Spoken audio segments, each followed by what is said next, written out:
Hey, what's up everybody? Spabrog here, and I'm here to give you the H-Hour Weekly Community Update number 18. This week, we received the patch, and it was pretty good, I gotta say.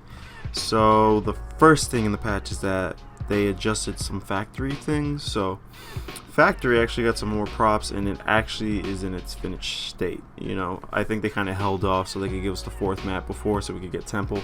But we actually got rain implemented, and everything they did before, like adding snow to Sismus, was kind of like a test run to see how they could optimize, you know, the frames on the map. Because apparently before, when they did it, the FPS was pretty bad when, like, originally when they were planning it. So they were trying to find a way to do it right. So I guess they got it right. They got the recipe down, and it's good to hear. You know, it looks really nice. You know, the game is still not optimized properly, but definitely the rain looks really nice. There's thunder and stuff.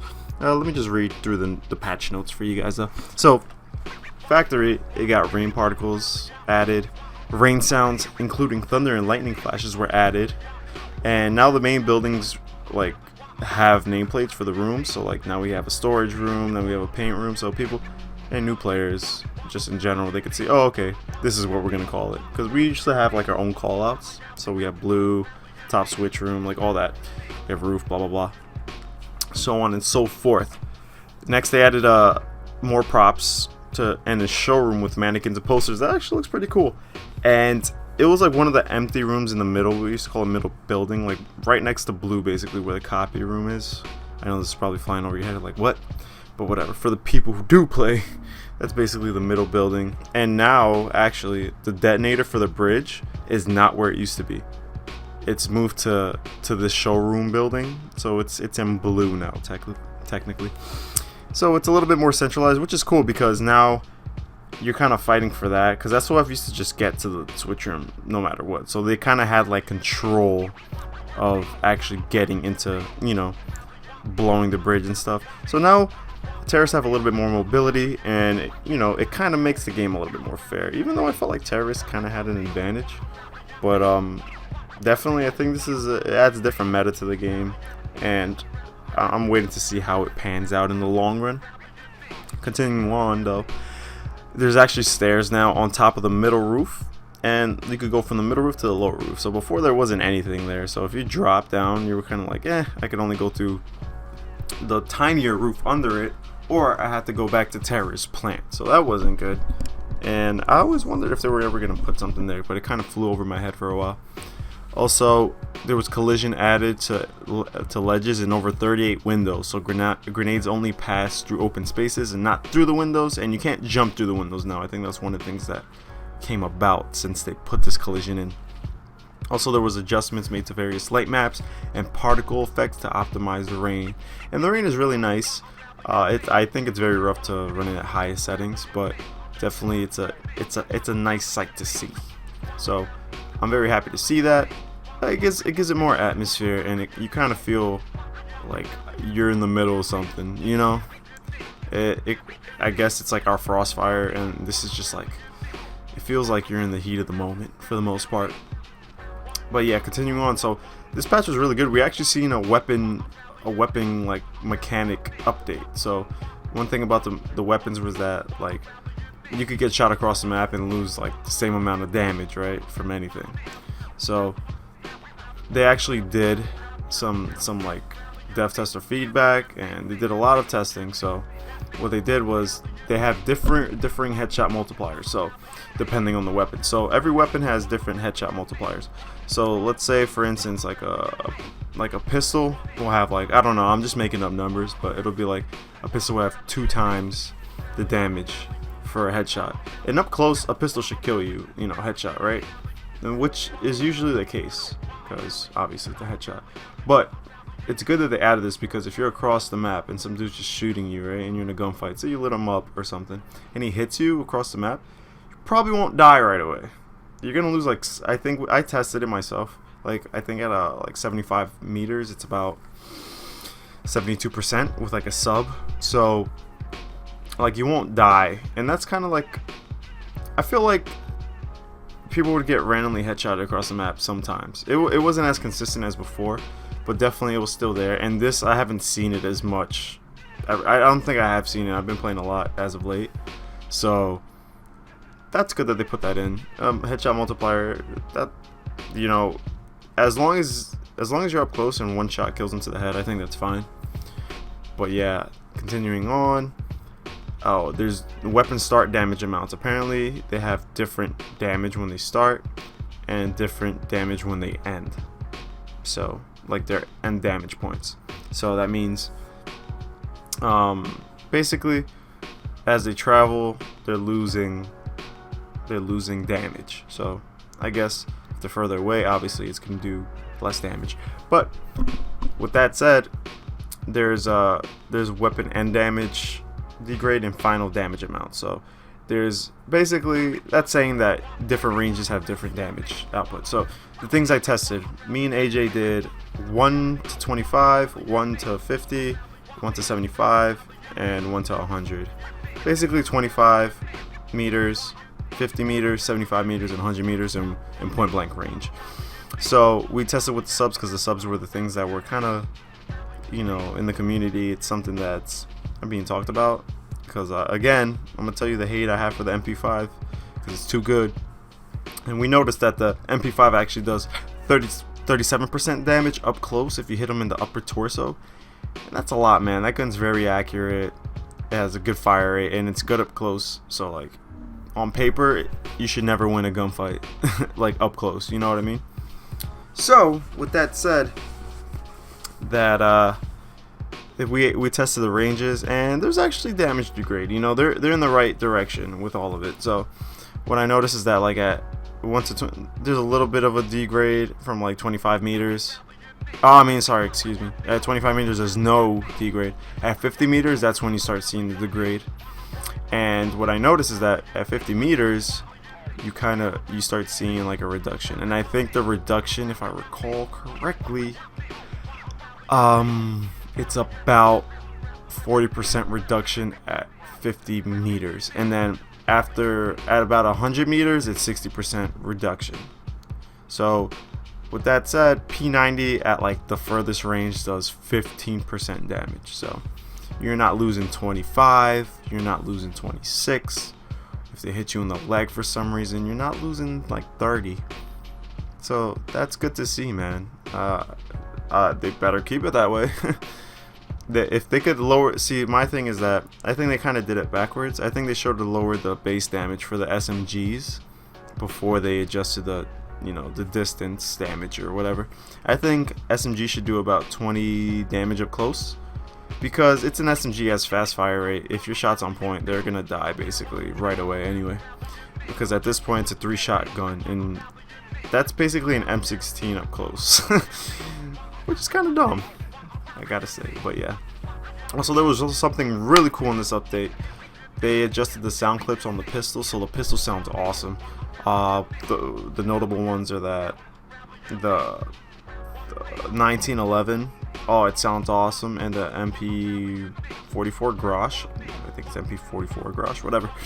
They sound very unique, and they actually sound cool. They actually sound like they're popping off the right way, and each gun has its own unique sound now, for pistols at least, so that's good. Happy to see that. And they also adjusted like pistol idle position and fix, like basically when you're not moving, and fix rotations on pistol aim up down center. I don't know what that means, but I guess it's for the good of the game. So next off, we have weekly quick look, and things they're gonna add before the game before the 29th of January is they're gonna do the armory, so in-game armory. They're gonna do workshop upload app refine, so I guess that's for the beta testers who are doing the workshop stuff, which by the way, if you noticed in the video, showcasing maps that the testers are playing in. So shout outs to all those dudes. I'm probably gonna miss a couple of them, but like Vice President, Selfless One, Lynch, T-Con, Scout, who else? I know there's Bosifus, Fatalis, Mojo Gaming. There's too many, man. There's too many. like they're doing great work. And the Sub Rosa map, if you look in the weekly quick look on the forums, you could actually see screenshots of that. So you should check that out. You could even check out Reddit. I posted so many videos on Reddit, reddit.com/r/hhour. You'll see a lot of videos of the custom maps. They're really cool, man. Really cool. Also, continuing on, they're working on new camo patterns for the characters. So I hope I'm hoping to see something like we could choose our camos, because that'll be really cool. It'll give, you know, everybody kind of like uniqueness to them. I don't care if it's 2 or 3. Give me at least 2, and I could pick between them. You know, that'll be really cool. And then I'll be like, all right, cool. I have this camo pattern, and I hope they give us the other character again, like the seal from before. Oh, SOF, sorry.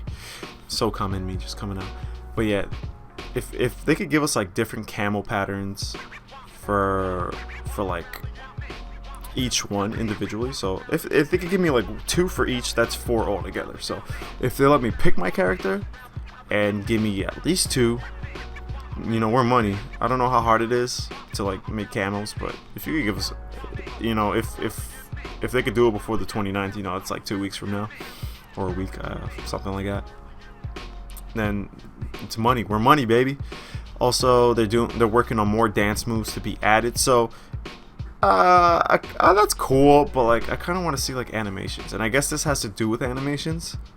So, you know, this is promised from jump. So we're gonna see more dance moves, and yeah, like I don't know, I want to see that freaking backflip from SOCOM 2, or I don't know, whatever, the worm or something. But my thing is this a way to lead us into animations? Because I need a jump to climb, I need a climb animation, I need a dive to prone, I need like I just need everything, man, because the game's fun, but it needs a lot of stuff, you know, a lot of polish. And, you know, I've been asking for this for a while, so hopefully we see that soon. Next off in the weekly quick look, you're gonna see loading screen delay fix. There's a little bit of a loading screen delay fix. Apparently, it varies between people's graphics cards or processors or something like that. And sometimes you'll start the game will be finished, and they'll start it, and then like for some reason the game will start, and then you're not in the round. It's really weird. Whatever. I think they tried to remedy it before. Like they increased the time between rounds, so it was like 25 seconds, and I think they put it back. I think they thought they had a fix, but I guess not. So they said after that, that's pretty much it for the quick look. But they noted something here. They said they're happy with the beta workshop, which is basically Steam Workshop, so our custom maps like you see in the video, and the mappers have helped us identify some enhancements. So they basically got feedback from the testers, and you know, they need to address that before they can publicly release it. I don't know when they're gonna release it, hopefully soon. And yeah, they need a lot of resources, and you know, they've been kind of like feeding off each other to like help each other out, and it's cool. If you look at Vice President's streams, it's twitch.tv/Spice__ President. That's 2 underscores, guys. Remember that. You could look at all his archives. They're open to the public. It's nothing to hide from. But if you go to reddit.com/r/hhour, you'll see some of the custom maps. But dude, you have to see this dude, Selfless One's Sub Rosa. Sub Rosa is basically the map and Antura from, I think, SOCOM Combined Assault, right? And you know, I probably like chopped that name terribly. I'm sorry, I didn't really enjoy it. And SOCOM Combined Assault, excuse me, goddamn. And I remember playing this map, and I actually really enjoyed it. Like I'm like, an Antura, that sounds so familiar. Then I played, then I watched the video. I'm like, I remember this with the freaking beds and all that. It's really cool. So yeah, that's pretty much it for the quick look, man. But there's a lot of cool stuff that's been happening in the community. Like we had a 4v4 tournament. Shout outs to the All Star Clan. Shout outs to Jado, Sea Rift, all of them. And they set up a 4v4 tournament.